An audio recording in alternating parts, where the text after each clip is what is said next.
కార్తీక పౌర్ణమి దీపం చీకటిపై కాంతి విజయాన్ని సూచిస్తుంది, ఆధ్యాత్మిక భక్తిని పెంచుతుంది మరియు అజ్ఞానం మరియు ప్రతికూలతను తొలగిస్తుంది. దీపాలను వెలిగించడం అనేది చెడు కర్మల నుండి మనస్సు మరియు ఆత్మను శుభ్రపరచడానికి, స్వీయ జ్ఞానాన్ని పెంచడానికి మరియు ఆనందం మరియు శ్రేయస్సును తెస్తుందని నమ్ముతారు. కార్తీక పౌర్ణమి రోజున శివుడు భూమి మీదకు వస్తాడు అని నమ్ముతారు. కార్తీక పౌర్ణమి రోజు 365 వత్తులు వెలిగిస్తే సంవత్సరం పాటు చేసే పూజా ఫలితం లభిస్తుంది అని నమ్ముతారు. సంవత్సరంలో ప్రతిరోజూ దీపం వెలిగించడంతో సమానం అని భావిస్తారు. 720 వత్తులతో దీపాలను వెలిగిస్తే మరణానంతర జీవితం నుండి తప్పించుకుని మోక్షాన్ని పొందుతారు అని నమ్ముతారు. ఈ మాసంలో నది స్నానం దాన ధర్మాలు విశేషమైంది.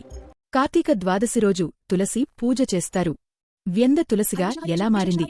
తులసి జలంధరుడు వివాహం మరియు తులసి విష్ణుని ఎందుకు శపించింది? తదుపరి వీడియోలో తెలుసుకుందాం. ఇలాంటి మరిన్ని హిస్టారికల్ స్టోరీస్ తెలుసుకోడానికి వీడియోకి లైక్ చేయండి, ఛానల్ సబ్స్క్రైబ్ చేసుకోండి.